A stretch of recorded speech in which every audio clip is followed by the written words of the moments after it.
which we will talk about the economics of treatment for coronary artery disease. Dr. Barsness. Thank you very much.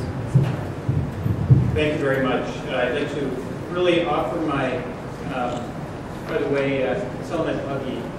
I would like to offer my thanks for this wonderful opportunity to the organizers, the chairman, and my hosts.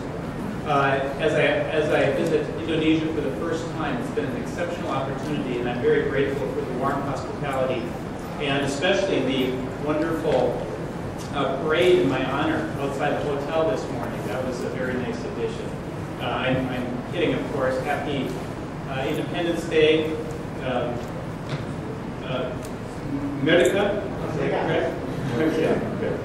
At any rate, I will be talking about the economics of treatment for coronary artery disease and concentrating on avoidance and adherence, two strategies that we have been using in the United States to facilitate the best use of our scarce resources. Dr. Iwan Dakota went over the important aspects, the opportunities and challenges that Indonesia faces at this current time of dramatic change in the economics and healthcare provision here in Indonesia. And it's an exciting time, but there's plenty of opportunity to think about opportunities to improve the utilization of these scarce resources. I'd like to point out that I don't have any specific disclosures related to this talk, except that I am an interventional cardiologist and critical care cardiologist. And so although I'm not an economist, I'm a big spender. So I think about these opportunities as a big spender and as someone who wants to limit my spending and improve the application of the money that I do spend. Cardiovascular diseases are the leading cause of death across the world. About 17.5 million people die of coronary disease each year, and that's increasing to about 23 million by 2030. So it's a growing problem. We all know that, of course. It actually accounts for 20 to 30% of the deaths throughout the world, including deaths in the United States, and it turns out deaths in Indonesia, 20 to 30%. In the United States, there's one acute coronary event every 30 seconds, and there's one death about every minute to 90 seconds. Attributable to coronary heart disease. And this is costly. So the cost of all of this disease is about $320 billion per year in the United States, a tremendous amount of money. It affects more than 85 million people in the US, and these costs are going to double in the next 15 years. In Indonesia, it's a similar sort of problem. Again, 20 to 30% of deaths attributable are attributable to coronary heart disease, and in fact, there's about 40% of the deaths from non-communicable diseases in Indonesia attributable to coronary disease. So it's a great burden in Indonesia, of course, as well. Indonesia is a little bit different than the United States in the distribution of risk factors, and we'll talk about this a little bit later in the talk. But in fact, whereby in the United States, obesity and diabetes are the primary problems of health and coronary disease. Here in Indonesia, hypertension and smoking contribute a great deal to the cost, both societal and economic cost of coronary heart disease.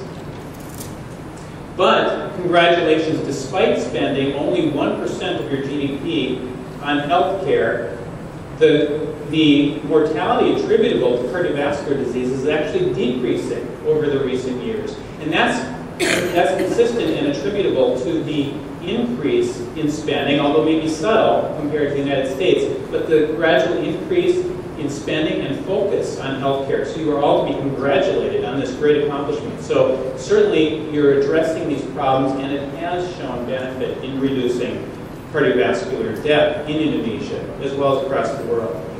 In fact, to the point where life expectancy, as you know, has actually increased by more than a year for people born today over the last decade. That's a tremendous accomplishment.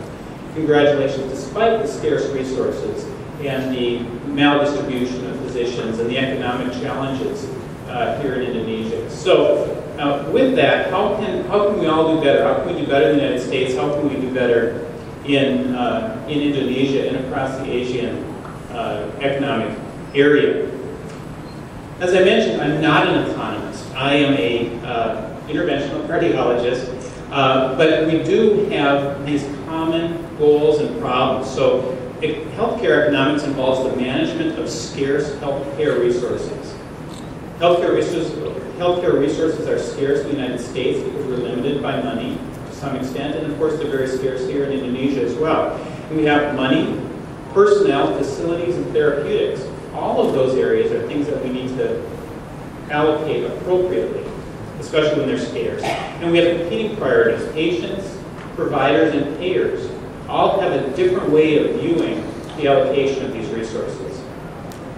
And so in the United States, we've become very enamored. We love this value equation that is the ratio of patient outcomes to the cost of achieving those outcomes. So the value equation becomes central to our thinking in the United States, and I think in Indonesia as well. When we talk about the definition of benefits and costs, the benefits are attributable to outcomes, survival, symptoms, satisfaction, other patient-specific and societal-specific elements. Cost is really, of course, how much it costs and how many you buy. But there are direct costs, the cost of the procedure, the cost of paying the physician, or the cost of the equipment, but also indirect costs, the cost associated with either not doing something right or not being able to do something you could do. That's disability, lost productivity. Those are indirect costs, which also have a bearing in all of this. And what we're really talking about is what we refer to as opportunity costs. That's the lost potential benefit or unrealized value because of the diversion of these scarce resources to doing things that aren't as important as other things that we might be doing. It's common to do that in the United States, and I suspect that's a global problem as well. So what are the drivers of coronary heart disease costs? And these are universal. So the aging population, so you've been doing a great job of keeping people alive, but that means that more and more people are getting old and are susceptible to these problems. We all have access to new drugs and biologics, which are expensive. New technology is expensive. What I do, what you do, PCI and bypass surgery and expensive technologies, those are all drivers of cost. In the United States, we're really concentrating, though, on this element of excess utilization of procedures. It's true to some extent everywhere, because where you're in the West, where you have a lot of doctors, there's probably more utilization of some of these procedures than there are in the less well-served areas. And so the opportunity to reallocate some of those procedures to areas of need is important, and that's part of the healthcare economics. So what we have done in the United States, and actually it's now a global process, it's across North America, Europe, even I know Japan has some of these concepts as well, and some of these programs. We have something called the Choosing Wisely campaign. It's promoted among medical specialties and national organizations to think about things and start a conversation about items that don't work, ways that we spend money that are not very effective nor efficient. Because much of U.S. healthcare activity is overused, unnecessary, or even potentially harmful. So it's been estimated that 30% of what we do in the United States is either unnecessary or harmful. And that's humbling. It's too bad. It shouldn't be that way. But this is a way, this Choosing Wisely campaign is a way that we try to address these issues across disciplines and try to do a better job. In the United States, it's 30% of healthcare spending that's attributable to waste is actually amounts to about $1 trillion. That's a lot of zeros. $1 trillion US of cost in this year. So again, with a partnership between the American Board of Internal Medicine and about 70 subspecialty societies, they've developed a list. Each of these societies developed a list of 5 items that they felt were not appropriate to do anymore, something that you should avoid. Sometimes these are things that patients ask for, and we have an opportunity to say this isn't a good idea, or sometimes it's a thing that a lot of physicians think is a good idea, but yet in fact there's no data to support it, and is probably a waste of money.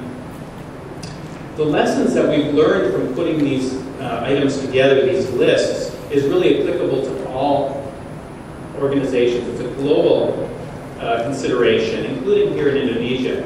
How do we avoid waste, increase quality and value among our healthcare delivery system? It allows us to be able to shift resources from areas of waste to areas of high priority needs.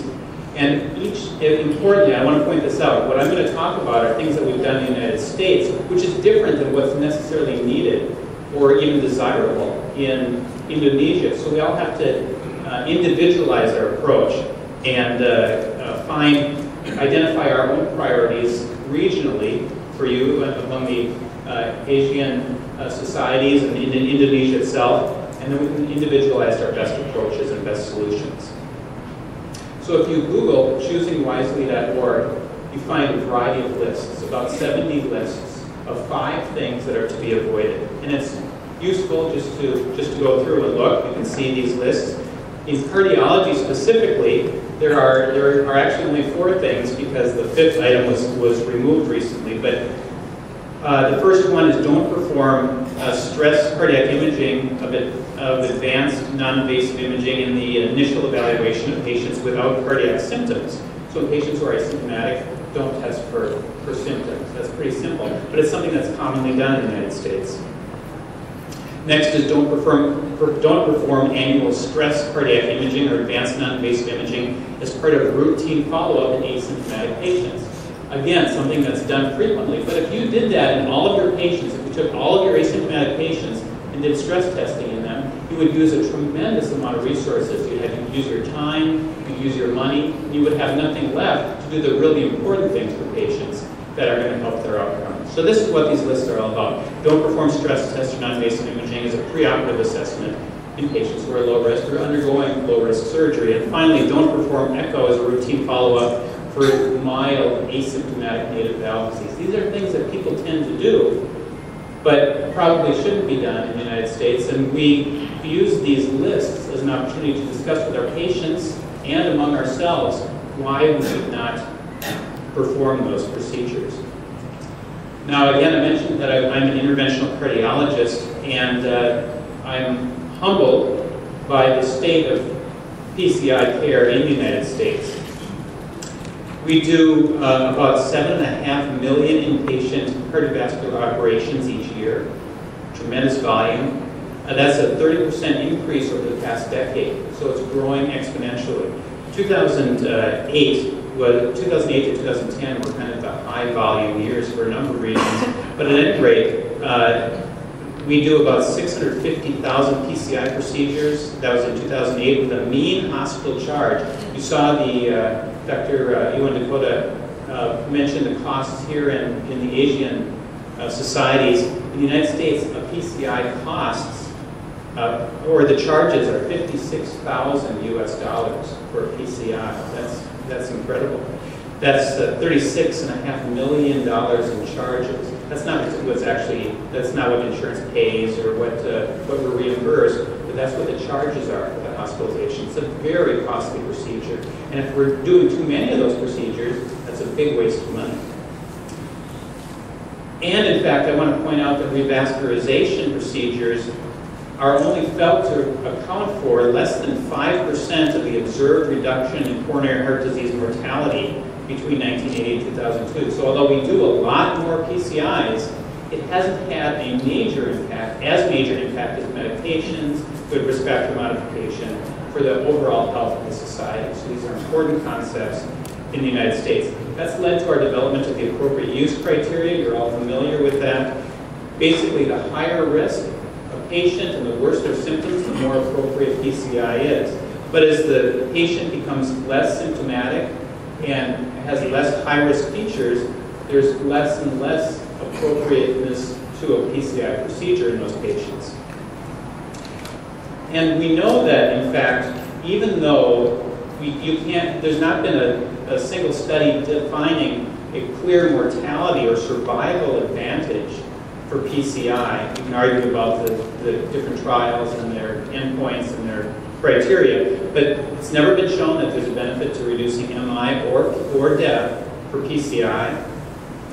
Even though that's true, patients still believe that by doing PCI in the United States that we're going to save their life or prevent myocardial infarction. That's a common misperception.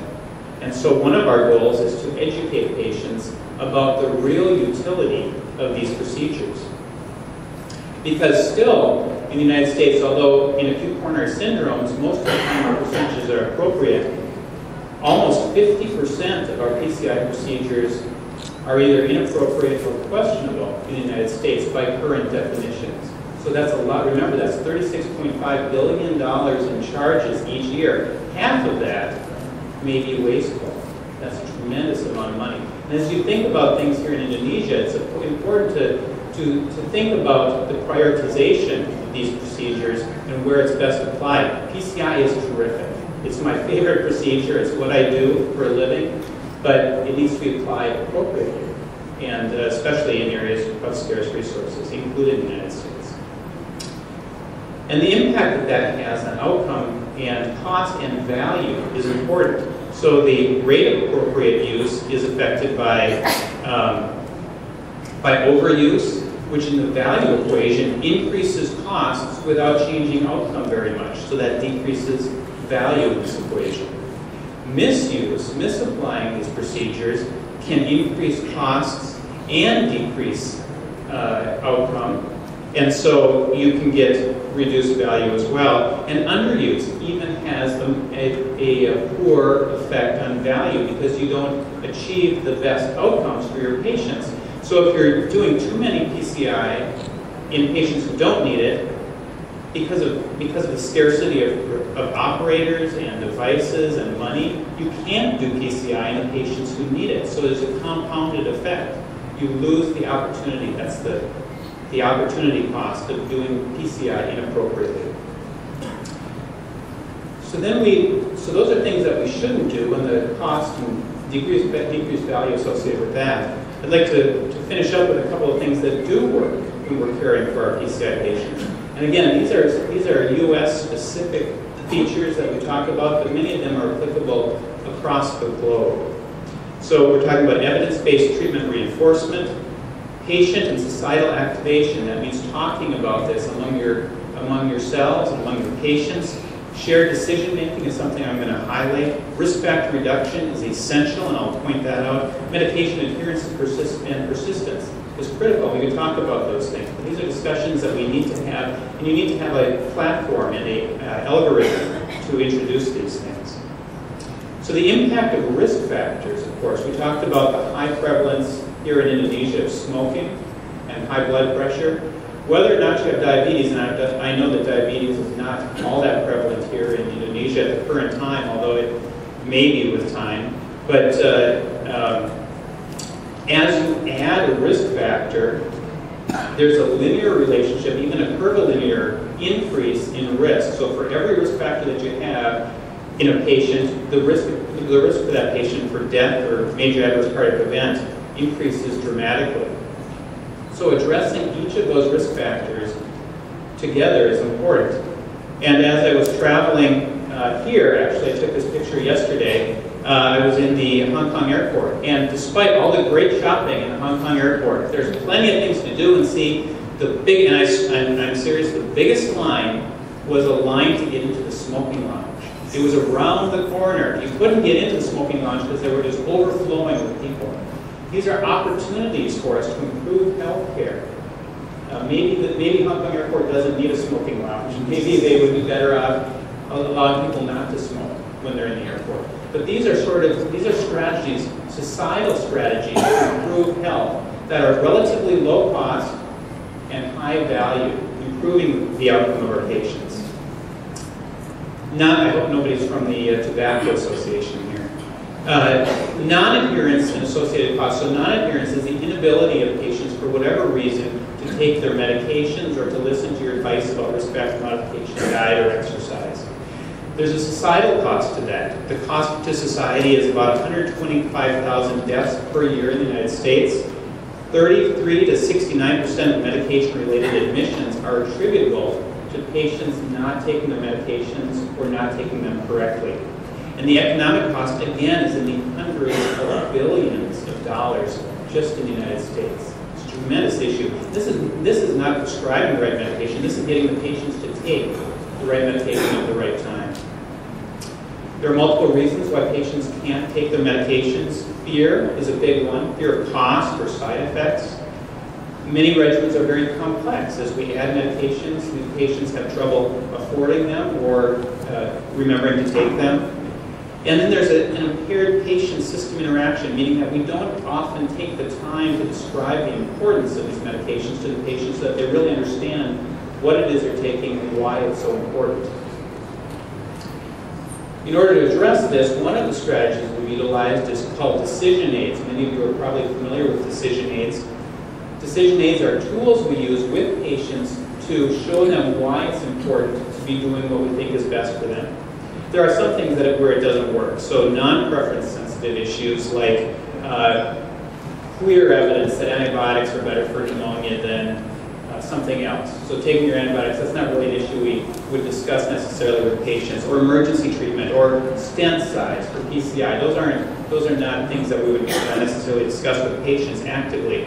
But there are a lot of decisions, like when there's an alternative, when you can diet or not, or when you can exercise or not, or when there's a trade-off for risks or benefits, like taking dual antiplatelet therapy or not. Or when it requires patient motivation, like exercise, like diet, like taking their medications. And this is what a decision aid looks like. In this particular example, and it's a theoretical example where a patient's risk is about 15% for 6-month mortality after an acute MI, a GRACE score of about 140. You can see what we do is we show this to the patient. What we do is we say out of 1,000 patients, you see there's a cartoon with dots that are colored on each side. And you say, of 1,000 patients, if everybody if people don't take any of the medications that I prescribed, 850 people will live, but because of that 15% risk, 150 people will die. That's just a rough estimate. So it shows the patient what the risk is. Then we can show that if you do take all of your medications, in fact, still 850 patients will live out of that 1,000, but 75 more people will live by taking the medication. So that gives them a clear understanding, both by a picture and by the numbers, of what the benefit is of taking the medication. Then they go home understanding why it's important to take these medications, and it's not just something that we're making up or forcing them to do. They're emboldened to take their medication. They're activated to take their medications and do the right thing. This does have an impact. So when you use these aids, Dr. Nilay Shah has shown in a study of randomized patients that if you use these tools, it actually increases the ability of patients to take their medication here at 6 months. So instead of about 80% adherence, it's 90 to 95% adherence to medications by using these simple tools that take just 2 minutes to employ with your patients. And long-term persistence is also important. So long-term adherence to medications is called persistence, and in fact, that's important. It involves a variety of factors, but cardiac rehabilitation or reminding. If patients come to you and you remind them the importance of their medications, it has a clear impact on adherence. And the value of exchange with those measures is impressive. So what you do is, with very little cost, you increase patient outcomes, you improve patient outcomes, and there's a marked increase in healthcare value, which is a societal goal, and I think it should be our goal. So in conclusion, I'm a couple minutes over, and I apologize for that. Avoiding unnecessary testing and treatment is associated with improved outcome and value. We want to avoid harm and reallocate these scarce resources. with 1% of your GDP going to healthcare, you really need to figure out what's best, what will work with these patients, so finding low-cost alternatives and improved utilization of those scarce resources is essential for all of us. Health risk or high-risk health behavior and non-adherence have significant social and economic costs, and addressing those things is important in a established and developing healthcare system. And system intervention and adherence to evidence-based practices may improve patient activation and outcome while increasing value. Finally, these are global issues that require regional solutions. So within the framework of your societies, especially in this time of exciting change and opportunity, this is a great time in Indonesia to be considering these issues and what's best for you and your patients. So with that, thank you very much.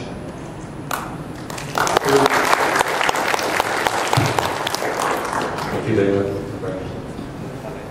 I think in the last 60 minutes, we have